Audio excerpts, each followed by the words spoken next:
Hello and welcome to Movie Buffs, a show that covers the best action films of all time. I'm your host, Shani B. You can find me on all the socials at Shani B Movies.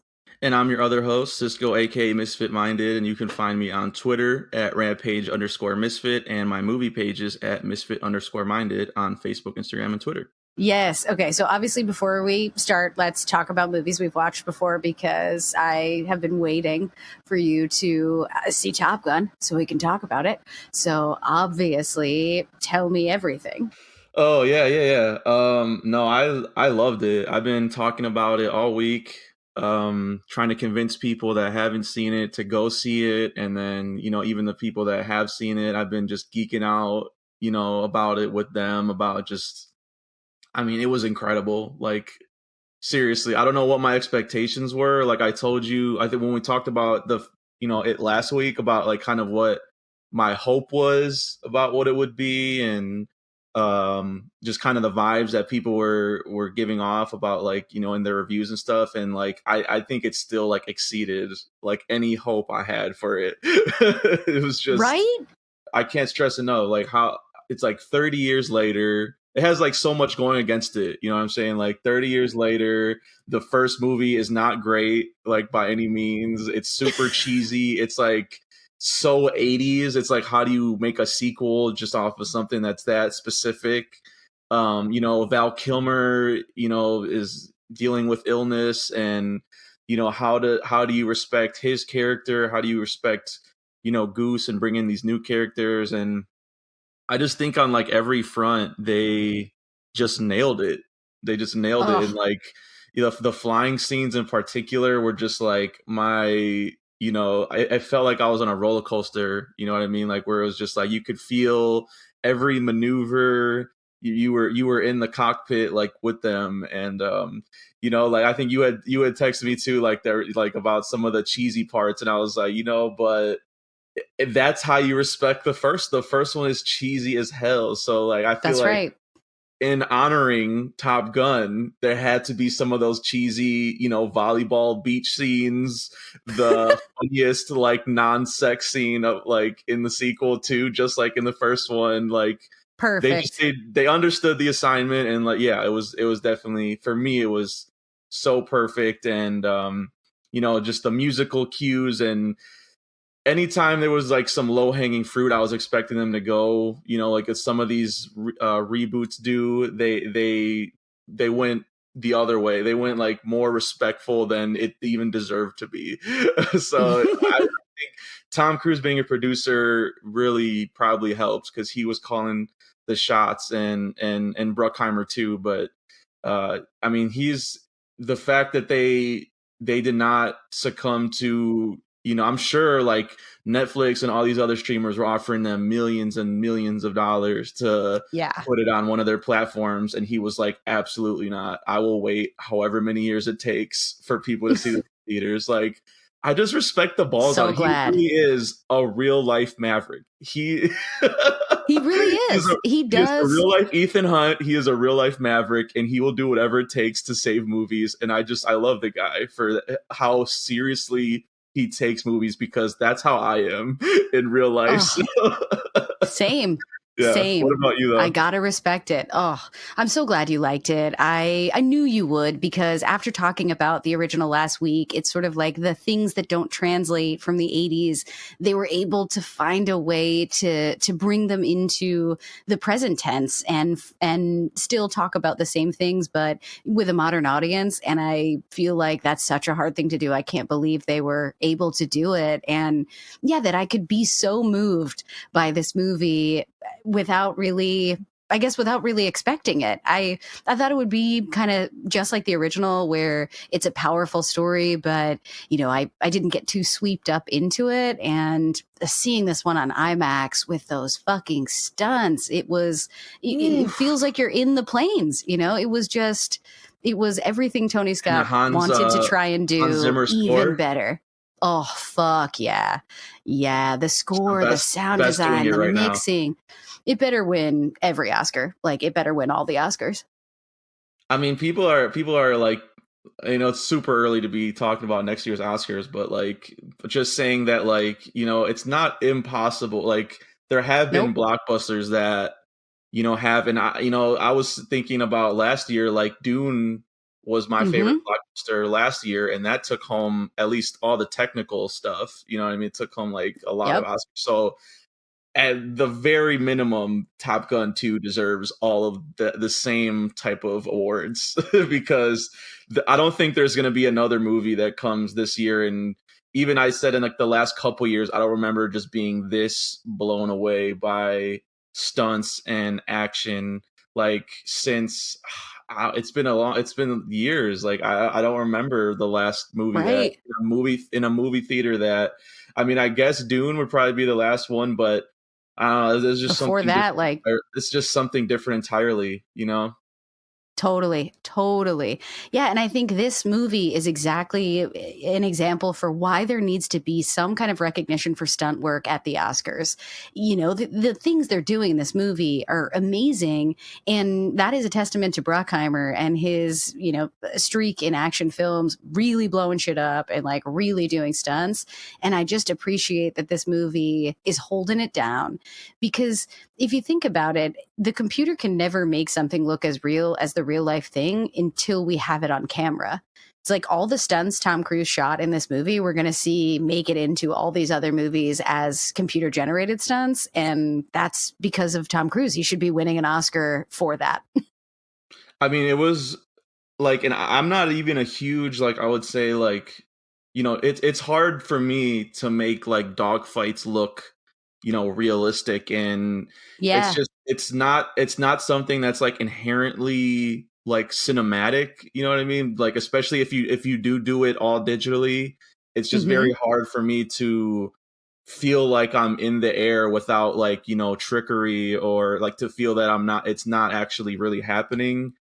Right. There's been a couple movies like, Dunkirk, I would say that So good. was like one had some really good like aerial scenes, and but yeah, it's not one that like I would say is like in my top like action, movies or whatever. But like this one definitely I feel like set the bar like really high Yes. moving forward. That like not only was it just like, cameras on the planes, but it was like they actually were flying those planes. Like Yes. you can see the gravity like on their face, and they talk about that too, that like, when Hmm. you go, that's a whole plot of the movie, like a part of the movie where, when you go so fast, your body is pushing up against gravity and you could pass out, and like it's a very real possibility you can pass out, and you see that on their performances. Like it Yep. was incredible. Yeah. Oh, so incredible. I'm so glad you got to see it and we could talk about it because it's so good. And anyone listening, please go see it if you haven't, or just go see it again. Like it's worth It's it. breaking box office records too. I think they said it's Hell Tom yeah. Cruise's highest grossing movie of his career, his whole career. Damn, Yeah. considering the missions, that's actually kind of amazing because the missions do so well at this stage in his career too. So, dang, I don't there's know no what one it like is him. that captured audiences. Like maybe because there really isn't any competition with this type of movie right now, or I don't know. Very Um, true. Yeah, like we're spoiled and we get to talk about great action movies that exist in, generations where action was like the main thing, and we got to thank Tom Cruise for like still holding it down because the best action movies of, the present time, they seem to be ones he either produces or stars in, and I guess we need more of that. I need more action movies. So the fact that this one's doing so well only means better action movies. and the fact that like they just dropped the trailer for the next Mission Impossible too, like he's still making Mission Impossible movies, and Dude, I'm it sure there's looks going to so be dope too. sequel ideas for another Top Gun too, because when they make so much money, that's the first thing that Top Gun 3, Top Gun maybe with the new cast. I love the new cast too. That's what some people It's were true. I were kind of telling me like how much they don't like Tom Cruise, which is like that's fair, personally. Like Wow. I know with his Scientology stuff, like that's kind Yeah, of a deal breaker for some people. But that's I've been fair. telling them too, the new cast equally great. I loved all of the new cast, like Miles Teller, Jennifer Connelly, Glenn John Hamm, Powell. Ed Harris in there for one scene. Like Oh, all of them so were good. equally as good in their screen time. So yeah. So if even if Yeah. you I don't like Tom mean, Cruise, there's a lot else to like too. totally. And at the very least, all these guys that were in that movie, there's like at least 12 new action stars if they want to, because everybody in that movie was awesome and I want to see all of them keep kicking ass and doing crazy stunts wherever they want to go. Yeah, exactly. Same. Ugh. Yeah, and I know we were just talking like before we started recording too that we still want to see Men and Crimes of the Future, which yeah, it's like those are the two some extremely weird sci-fi horror movies that have come out recently, and so hopefully this week I can see Men just because I liked supporting Yeah. Alex Garland and Hell yeah. those smaller A24 movies. So I know like this week I was checking the show times and it was like only a couple every day, and I was like, okay, I gotta go in this week, otherwise it's gonna be too late. So They're gonna take it. Yeah, they're gonna pull it. It's yeah. already left the theater I go to, which is so Oh random wow. because they usually leave Yeah. the art house movies in for a long time. But it's because Top Gun is at the art house theater. Even the art house theater's like, we got to get some of that Top Gun money. Yeah, my grandma said the same thing. She said she saw it too at this art house theater, and she's like, "I'm surprised they even showed it there." And I It's was so like, awesome. "Hey, I mean, it's capturing all audiences, okay? Not just the general audiences, like even the art house people." Audiences. Because yeah, I would also Yeah. recommend too. The one last thing about Top Gun 2, if you haven't seen the director, I think Joseph Kaczynski, I think is his name. Mm-hmm. He one of his he's done a couple Tom Cruise. He did Oblivion, which I have not Ooh, seen. I like I that. heard okay, yeah, and he did Top Gun or Top Gun Tron 2, Tron Legacy. Ooh, Tron Yeah, Legacy. Okay. but my favorite of so I that was okay. I thought that was okay, but like my favorite of his previous movies that I've been recommending to people too, if you like Top Gun 2, is Only the Brave, which came out like 2017. I don't know if you've seen this, Was it a but Chris Hemsworth movie? Tell me about mm, it. it's Miles Teller's in it. He's like one of the leads, and the cast is another big cast. Josh Brolin. It's based on a true story of these like forest fighters that put out the fires, Oh shit. and I mean, it was like it's one of the most underrated movies I feel like of the last couple years, because like everyone I tell it about, they've never seen it. But anyone who I do talk about it with and they have seen it, it's the same thing. Mm-hmm. Everyone's like, "Oh yeah, that's an amazing movie." And I'm like, "Yes, I know." Like I don't know why it didn't do better at the box office, or more people haven't Whatever. seen it, but I was blown away by it. I saw it in the theater in 2017, whenever that it came out, and I was like, wow, why is no one? I do not see anyone talking about this movie. It was great. It's a Damn. great movie. Yeah. I got to see that. I remember when it was coming out, but that's the weird thing is that for a little while there, action movies were sort of always being relegated into this like B space rather than into the box office front space, unless they were Marvel, and sort of superhero driven. So there's something kind of cool about, obviously I don't love like military propaganda as like a thing, but I do like it when it's done well in an action movie. So I got to go back and see that because I'm like hungry for these kinds of action movies because of Top Gun. And man, Miles Teller for life. He's everywhere I want to be. I was saying too, it's been a while since he's been in something, but he's a reminder that he's just as good. He never, there's no Nope, drop off. He's good in never. Top Gun 2, and people worried about the politics of Top Gun 2. It just like the first one, it is the most apolitical movie like ever, other than, kind of being Yep, recruitment for the Navy or whatever. Like exactly. there's no the bad guys are nameless in part 2, just like they are in part 1. Smart. They're not calling out anybody, and yeah, it's more about Maverick being a relic of the past and how he's wrestling in the new age of the program, the Top Gun program. So I thought they Yep, did a really good job with that, because and like Cobra Kai, which I remember I told you I've seen it compared that's to right. same thing. Billy Zabka, being the protagonist in his own story in Mm-hmm. in the new one, and kind of Daniel having to be humbled, in the new one. Like, it's just, you just got to find a. That's what I wish for all these reboots and stuff. Like, you just got to find a new perspective, a new twist on the story, and to make it interesting. Like, and the ones that just recycle the same shit, like, we can see. We know Yeah. that what you're doing, and you're doing the bare minimum, and those ones are not Yeah. on the test of time, in 10, 20 years. But the ones like Top Gun 2 that actually take a chance and do something different, and while respecting the original, those are the ones I feel like that are going to be, in the conversation moving forward. So Yeah, totally. Totally. I completely agree with everything that you said. And I am interested to see how this informs them making sequels going forward, and, them rebooting properties. Like, I'm definitely interested to see what this does, because we've been rebooting properties for 20 years. I feel like in the early 2000s, we started rebooting things from the 80s. So shit, like, I don't know what this means for reboots. Like, because this is so good, does it mean that, like, we'll get requels where they'll just start awakening worlds rather than trying to, like, start the worlds over?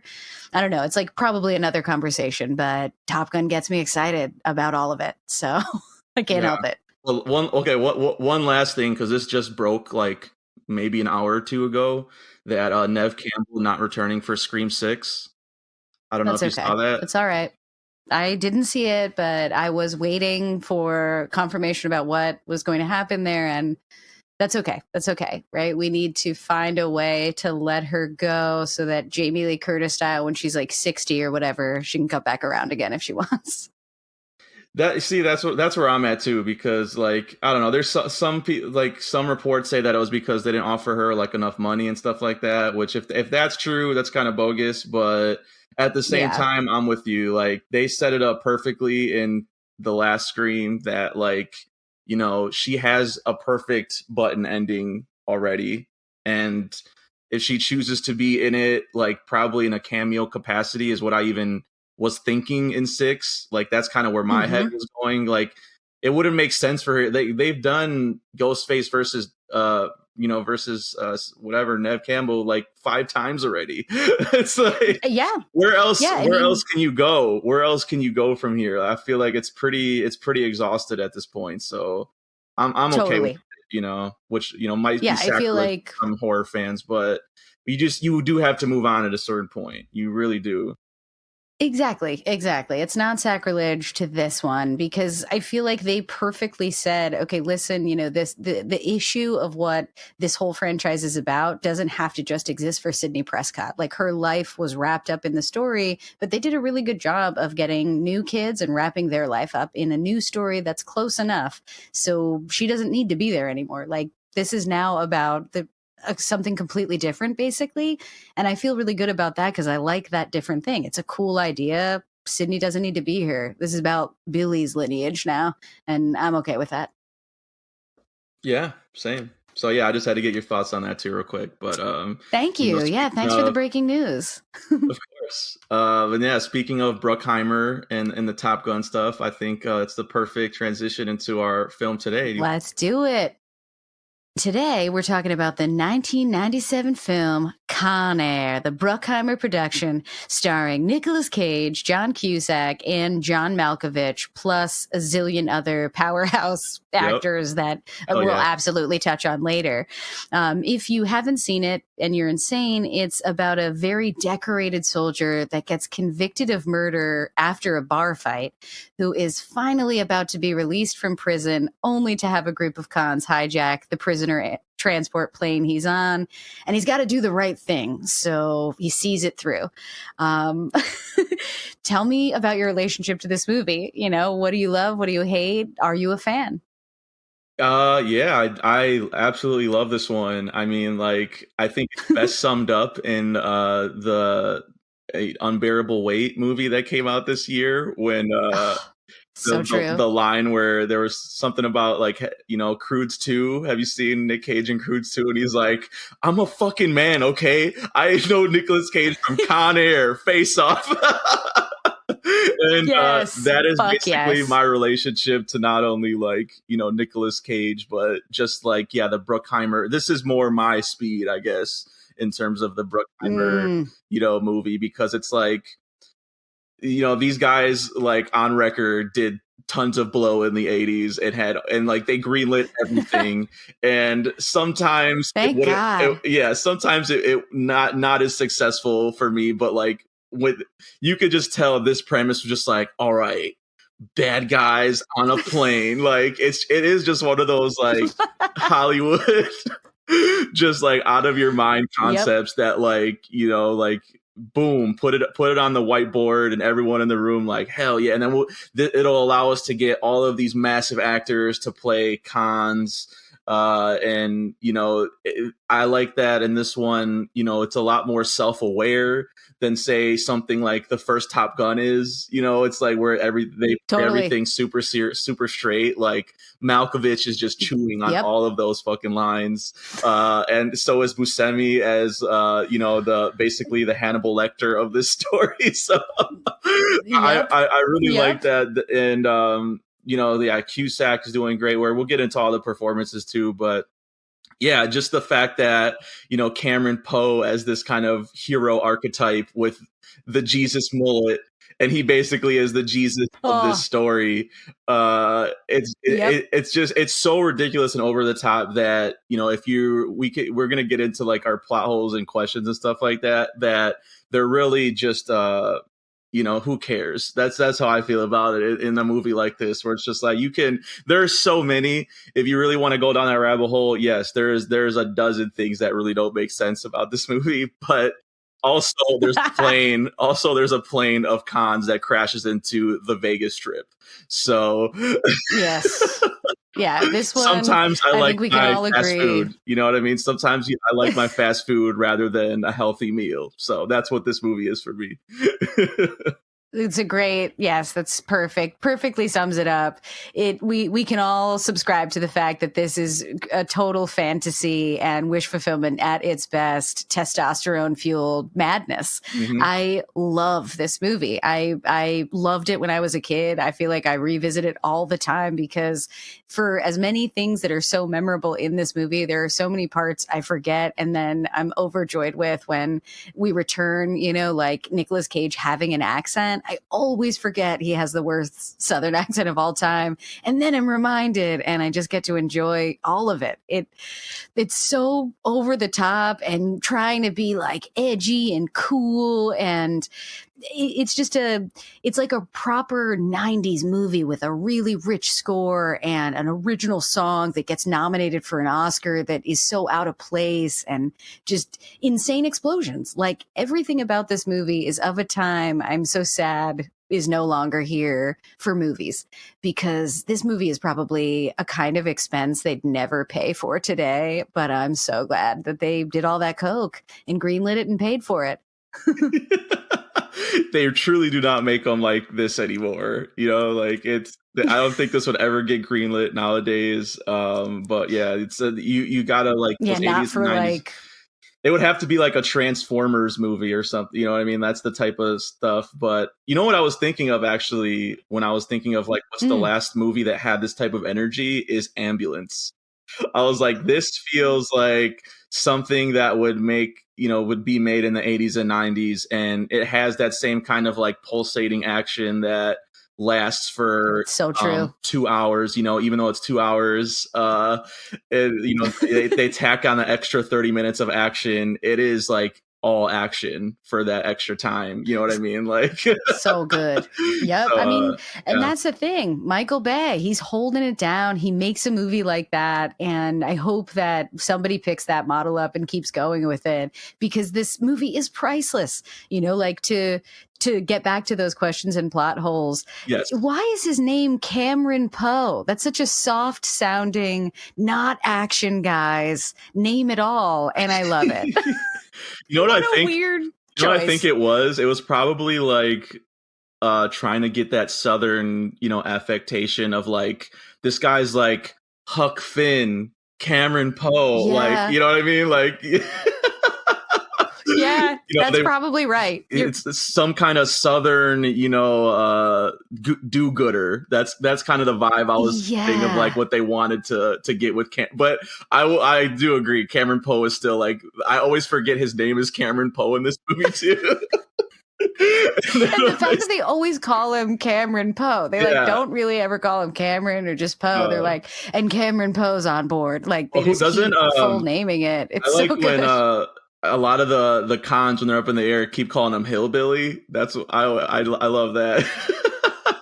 Yes, and I love that you pointed out his Jesus mullet because he is the savior of this plane, and that's exactly what his hair looks like. Like, what a good call. I mean, when he steps out of the bus, when he thinks he's about to be home with his wife and his daughter, and he kind of just like breathes in the air, it reminded me so much of like when he first appears in Face Off, which in the research, this came out the same year as Face Off. Incredible run for my guy, Nick Cage, that he had those two movies come out the same year. But when he's the first scene in Face Off with the, singing with the choir, and it's just like, oh, like, the tone of the film based on what Nick Cage does in the first scene, I feel like. So that was like, him, like he's breathing in the air. He's got the wind flowing in the Jesus locks, and you're like, oh, okay, this guy, this guy wants to get home to his family. That's what it's all about. But he has multiple times to do that, simple. but he can't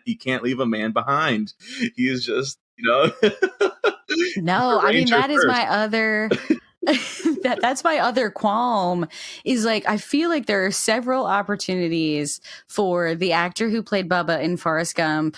I don't know how to pronounce his first name, but his last name's Williamson. Mm-hmm. That again, he's just placed in this film to raise the stakes and die. Yep. Or I guess maybe he doesn't die. I think he does survive. Yeah, he does put him in the ambulance at the end. There we go. But like, he definitely could have got off the plane, I feel like several times to like be saved sooner, but they just kept being like, no, we can't move him. Keep him on the plane, which I just didn't think was right. I didn't think that was right. Well, I do like, they do get around that the first time because, when the escape, like not the escapees, but the people that have to get off of the plane, they say like, oh, they're all white. They're expecting 3 white guys. So that, that eliminates you, sit back down. And it's like, okay, so that was one way of, he cannot leave the plane. You know what I mean? But that's true. I know what you're saying. Yeah.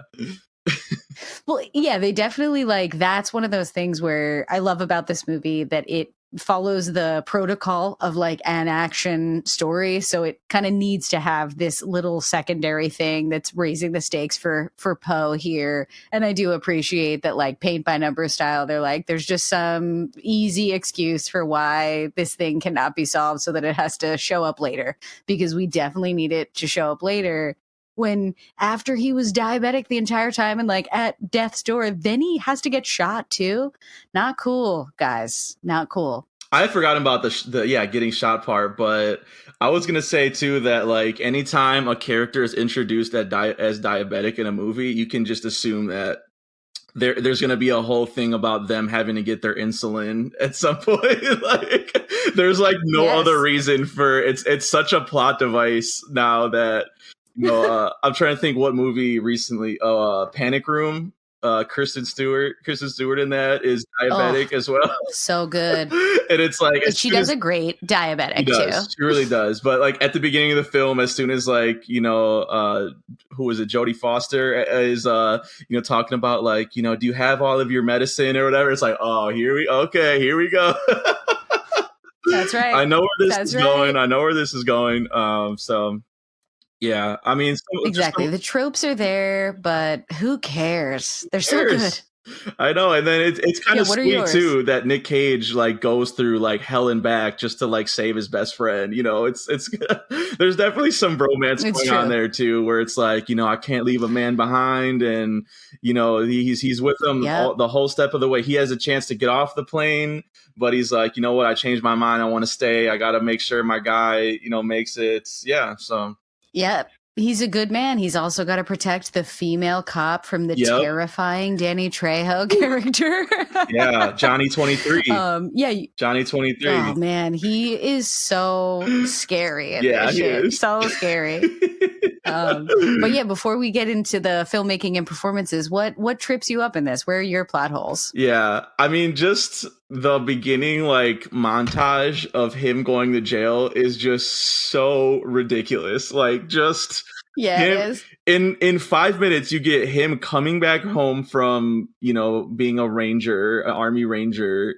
He gets one scene with his wife, and then like the most stereotype drunk guy in a bar being like, "Oh yeah, I love the way your wife looks," like, and just and you know where this is going. And then like the most dramatic in the rain, Nick Cage punches it, nose punches It's him and so kills good. him, and you're like, "Oh Right? shit!" And then immediately the judge, "You're a registered weapon. You're gonna do 10 years minimum." And I'm like, "Holy shit!" Like this, you have no time to orient yourself in this, but like you're immediately off to the races like in the first 5 minutes. Yeah, because it's a fucking montage. It's a full-on montage to show that he is a decorated soldier and everything. That like Act 1 is a montage, so they can do Act 2 for the full like first hour and 10 minutes. It's hilarious. It's kind of like, it reminded me of, speaking of Face Off, like when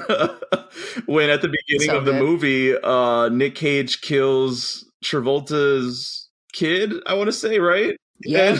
And Yeah, like, he does. It's like, God damn, these movies, these 90s action movies with Nick Cage wasted no time at all. Like, no, they grab you by the throat at minute 1, and then they're just on a roll till the end. But yeah, that's a good one, because I always forget about that part because it's so hard to remember. It's like in the blink of an eye. It really is. It's so fast. And I would recommend 2 of like the best How Did This Get Made podcast episodes of all time are Face Off and Con Air. It's so funny. If you want, yeah. Those They're are 2 of the best movies to ask that question. Yeah, exactly. Exactly. So they talk about a lot of stuff I feel like we're going to touch on too. Another thing I always like too is like how all of the criminals have nicknames, like they're famous wrestlers. I'm like, are cons like famous? Like, I don't believe like cons just know about other like, cons. I mean, in like LA Confidential, I remember that they like have all these names for like street names and stuff in the files. So I'm assuming that that's them like having fun with it. But the nicknames they're using, they're so campy. Cyrus the Virus, that is the best. Baby O, Sally Can't Dance, Pinball Parker. Here's just a few. Oh. So good. Swamp Thing. Good. So much good writing. Good writing. But it just makes me laugh, where it's just like, it would be like, the equivalent of someone like going like, "Oh, the Undertaker." Like, that's what it reminded me of. Like, "Oh, you're the Undertaker." Yes. It's like, that's how they treat it. Like, "Oh yeah, I've heard about you."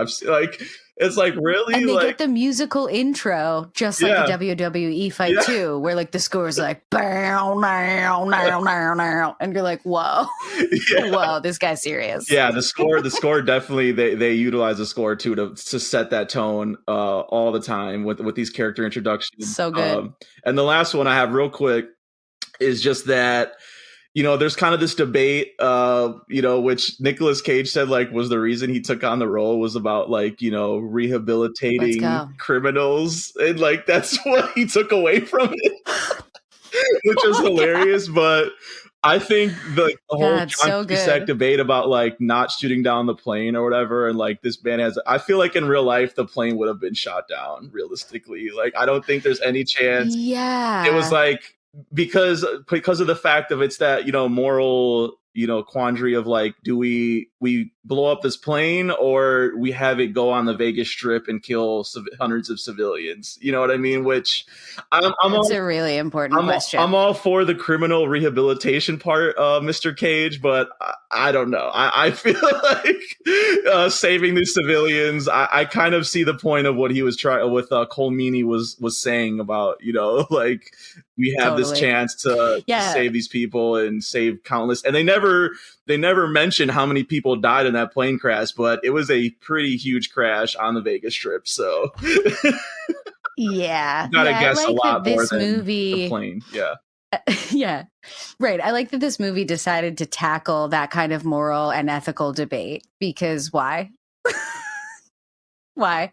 But that's Nick Cage for you. I feel like Nick Cage is exactly like the character he played in Massive Talent, and I feel like that being the quote that he has for doing this movie, that totally tracks. Checks out.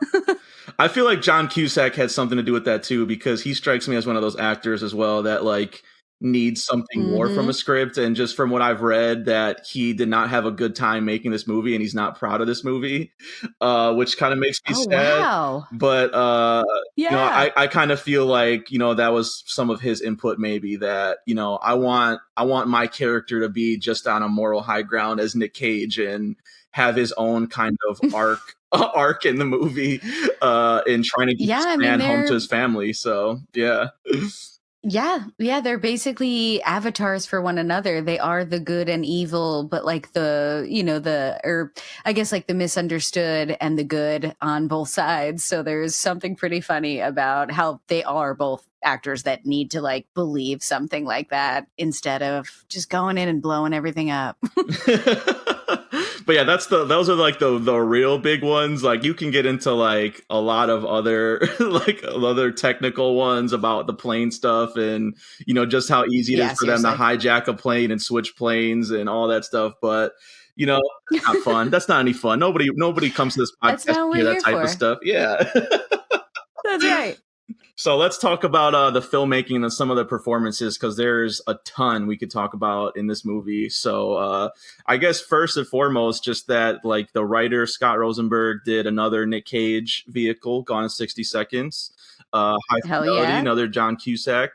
And that's right. The new Jumanjis, which are some other recent action movies that I really like as well. And then and a classic 90s one, Disturbing Behavior, a Katie Holmes vehicle. I just needed to throw in there because it's such a funny 90s movie. Yeah. So. I've never seen it. So good to know. Good to know. It's classic. And you know, Simon West, the director, British guy, did General's Daughter, the 90s Tomb Raider, and Expendables 2. So all over the place in terms of these like action. These action movies, if the studio brings it to him, I feel like he's down, right? He seems like he shows up to work. Like a company man. Yeah, definitely.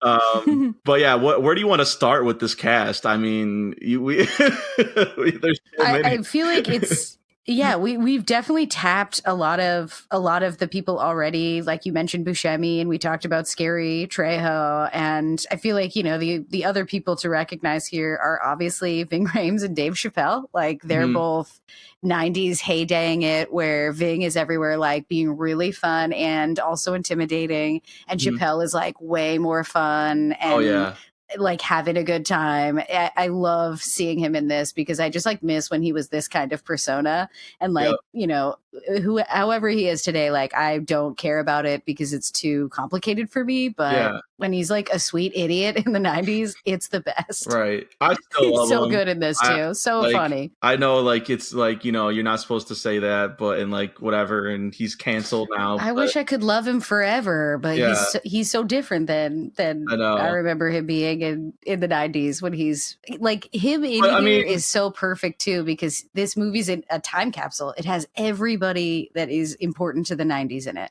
True, but and I was just gonna say that, like, I mean, he would be canceled for this role today. Like he's doing wounded knee jokes and,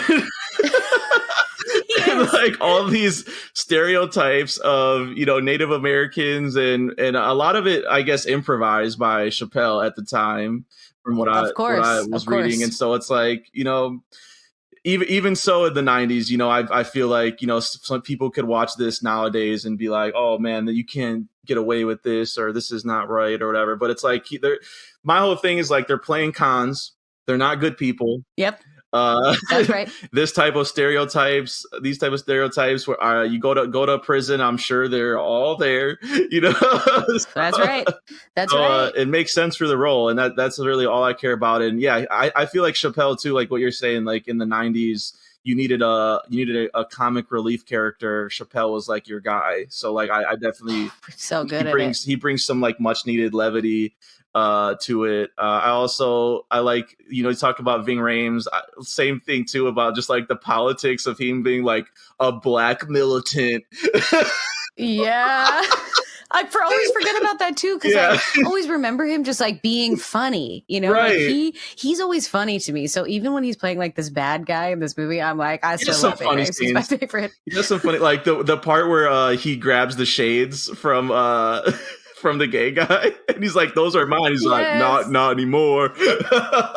Yes, he's so good at some great moments that I enjoy. And then the scene where he's like letting Steve Buscemi out of his like cage, and he's like scared of him. I always am like, oh man, like it's just so the visual of this guy that's like 3 times Steve Buscemi's size, and just like trying very being carefully. Scared of Steve Buscemi. Steve Buscemi, yeah, it's. Oh my God, hilarious. And he's also like very unsettling, and just, I mean, the scene with the little girl, just to this day, so like good. I know what happens. I know like she's fine or whatever, but like still it like makes my stomach turn. It's just like every time, God, the hair on the back of my neck. Creepy. Every time. Yeah.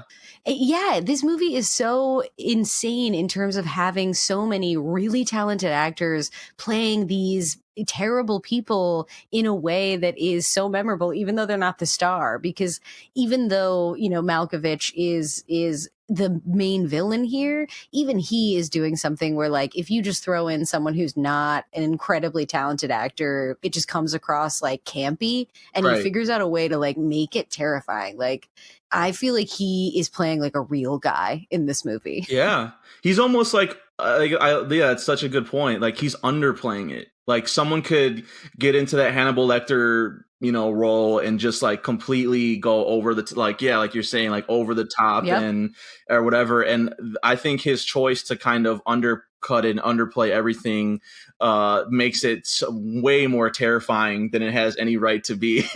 Like when the plane's going down and he's singing like, we got the whole world in his hands. It's like, man, this guy really is insane. Like, just, and the fact he makes it out alive, I always am like, forget about that too. And it's like, what are they trying to say? Why does he get a redemption arc? Isn't this guy like a multiple serial killer? Yeah. It's the best. It's baffling. It's baffling that he gets a happy ending in this movie. Everyone else, it's like, it's so 90s. It's like they're very clear, like, oh, Trejo's a rapist. He gets brutally death in the plane. Cyrus the Virus gets killed 3 times over. It's like all these guys that are just like, like, fuck these criminals. Chappelle gets dropped from the plane, and then it's like Buscemi, who's like the worst of the worst, everyone says, and he's at the end playing like roulette. It's the best. It's so strange. Why I love movies in the 90s, because they're full on fantasy, and I think they knew that, and I like that about them. Right. And that is the difference between sort of the line that Top Gun is walking, where it's taking itself seriously, and a movie like Con Air totally understands, which is like, we're going to take these stunts really seriously. We're going to take everything that we're going to try to portray here seriously, but we know that it's fake. We know it's a fantasy. We're not going to try to act like this is existing in any reality any of us live in.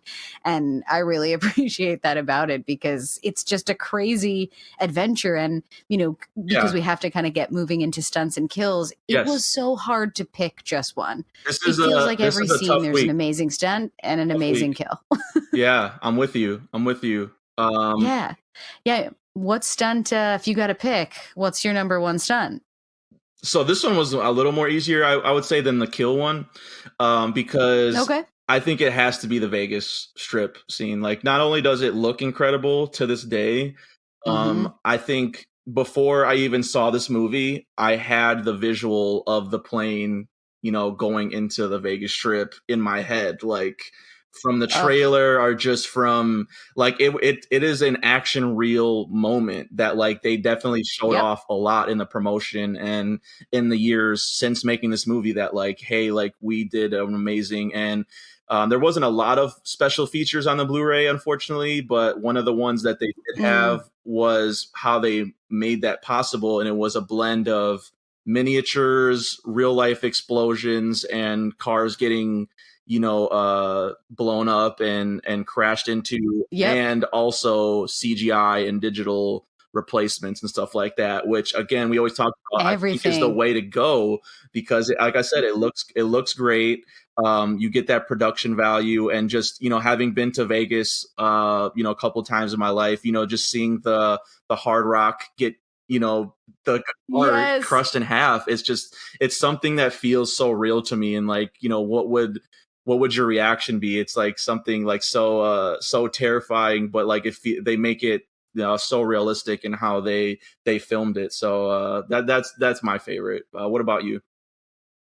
Totally, totally. I mean, I had such a hard time picking between everything that happens in the Vegas sequence and then also the plane junkyard. Yeah. And so I'll go plane junkyard Okay. because to Yeah. That would culminate probably be in my number them. two. So yeah, that's probably up Yeah, there. it's like a huge chunk of the story that they're there. Like, I almost always forget that there's even the Vegas sequence happening because they're at the junkyard for so long and so much happens there. Yeah. But I love the culmination ending in the Dick cop's car getting hooked to the plane that they take off in, and a plane just like the plane flying Yeah. off with the What's car his hanging off of what's it. his It's license like, plate again? It's fuck like yes, As Kicker. as kicker. Yeah. Yeah, yeah.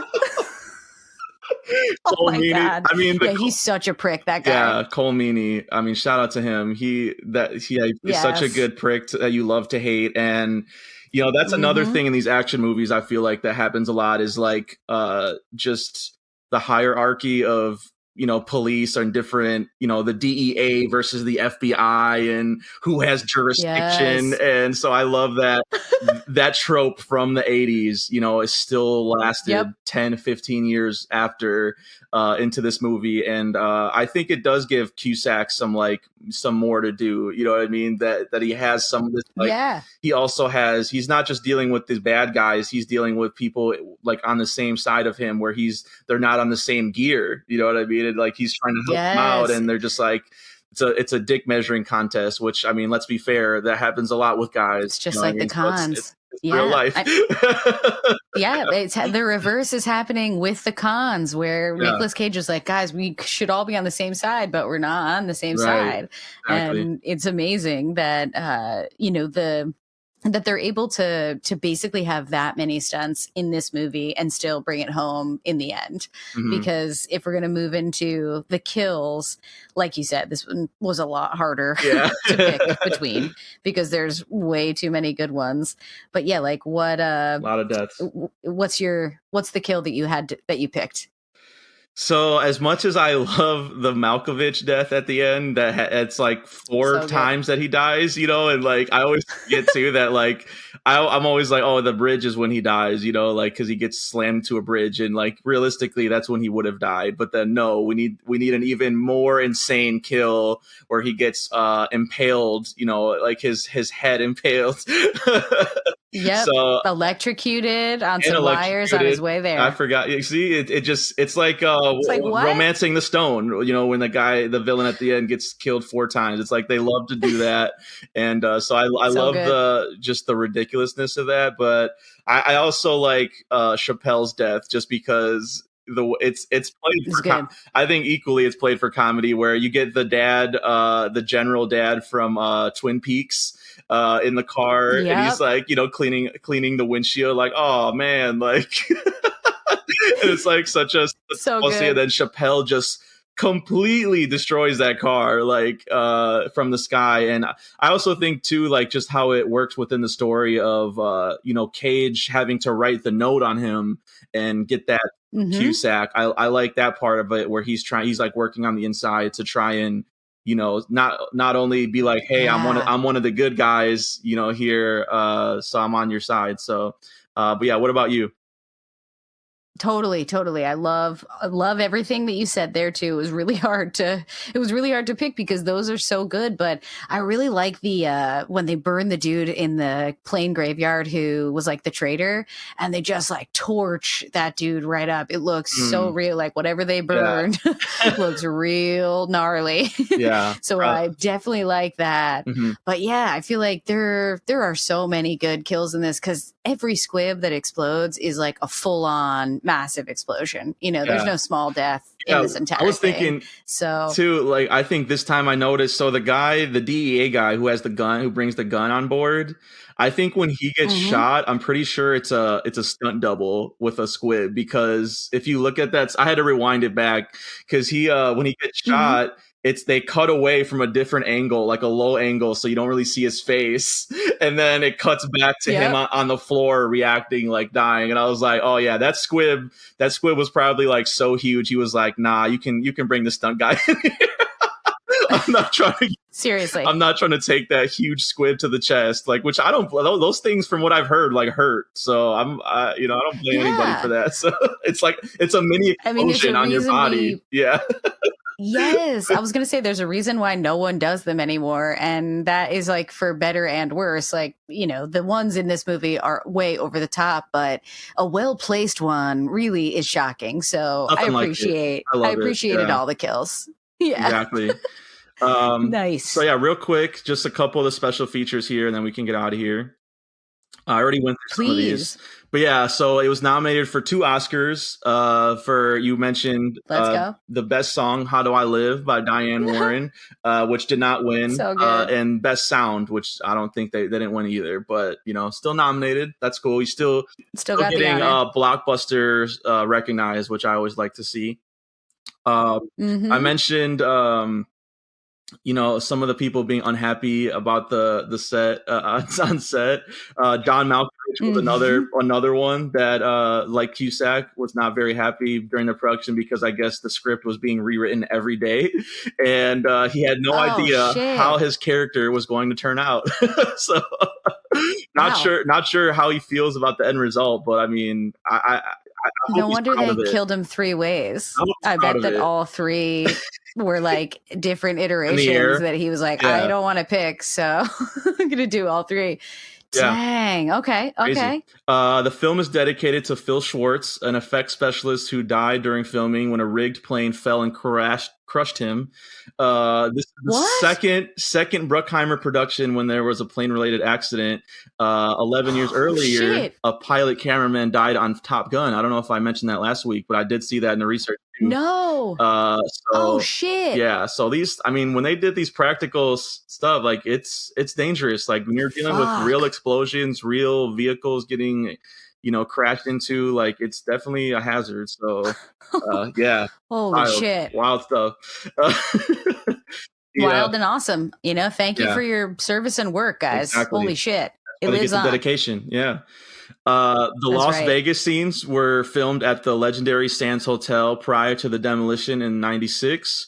When the production heard Smart. about the city's intention to raise the landmark, they immediately scheduled multiple cameras to take advantage, which, yeah, very smart and Oh, so effective. smart. Uh, Yes, well done. yeah.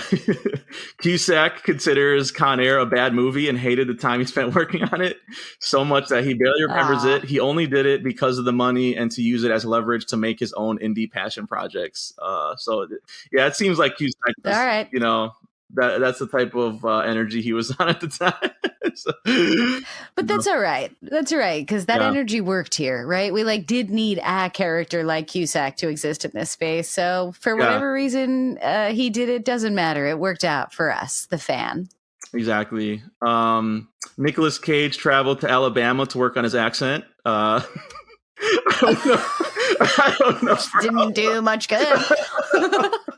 I will say though, it is consistently bad. Like if you want to, Yes, well, that's true. Some people forget about the accent. Like, no, he's 100% has the accent, even though he Every commits time. to the accent. And put the bunny back in the box. I mean, that's gonna look better. Let's. Oh, it should, as it should, because at least he's consistent. That's a put the good bunny point. back in the box. Like a Forrest Gump thing. Told you I'd be getting bit. that picture back. Yeah, yeah. It's too ridiculous to remember, but it's the best thing to be reminded of when you rewatch this. Yeah. A couple more real quick. According to Danny Trejo, there was a lot of, testosterone fueled tough guy competition in almost everything on the set. For example, one guy would spit on the floor. The others would have to spit even farther, that type of, energy that we talked about, like during Predator with all those like jacked up dudes on the set. I mean, you can't get those amount of, buff dudes on set together that working out all the time and not have that type of shit happen. I feel like so hazard of the job. That's a very good point. Yeah, especially the vibe of this set, like the world these guys were living in, it was going to be gruff. Yeah, exactly. It works for the for the tone of the movie. I feel like two other actors that auditioned for the part of Cyrus, which I think would have equally worked in their own way. Willem Dafoe and Mickey Rourke. Yes, so I think those would have been two other fine choices if John Malkovich didn't have the part, but I do love Malkovich's. I think he's the best choice. Yeah, I do too. With Sayonara, another one where it's Sayonara burns him up. Oh god, so good. He's the best. Yes, yeah, he really is so good, and I'm so glad that he's here, and I'm so grateful everybody is in this movie because it's just such a great rewatch. Can't wait for the next anniversary so I can come back again. I'm so glad we did this movie. Me too. And last one, the body count on this movie is 43. So nice. Yeah. All right. We should be keeping a tally. We need to go back and keep a tally from all the movies we've done so we can just keep like a running list going because 43, that's pretty good. All right. We had one recently. Okay. I can't remember which one where it was a lot more. It was like 80 something. Oh, the Raid probably, right? Oh yeah, the Raid did have a lot. Yeah, that might be it. Yeah, that's probably the winner in all instances. All categories. But yeah, we'll keep track. Right. Nice. All right, cool. That about wraps it up for us. Let's get our plugs and get out of here. Remind the people where they can find you. Yeah, follow the show here at Action Movie Buffs on Instagram. And then you can follow me on Twitter at Rampage_Misfit. And our movie pages at Misfit_Minded on Facebook, Instagram, Twitter. And make sure you rate us on Apple and Spotify. That helps out with the show a lot. Please. So, 5 stars. Yeah. What about Yay! You? Yes. You can find me on Instagram, Twitter, and Facebook at Shani B Movies. And if you came late to this live show, you can find this episode of Movie Buffs on Spotify and Apple Podcasts this Friday. And lastly, if you love streaming content, later tonight on Stream Queens, I'm going to be reviewing the new Amazon original movie Emergency, which is intense. So I'm excited for that. Cool. All right. Thanks again for listening. We hope to catch you next time on another edition of Movie Buffs.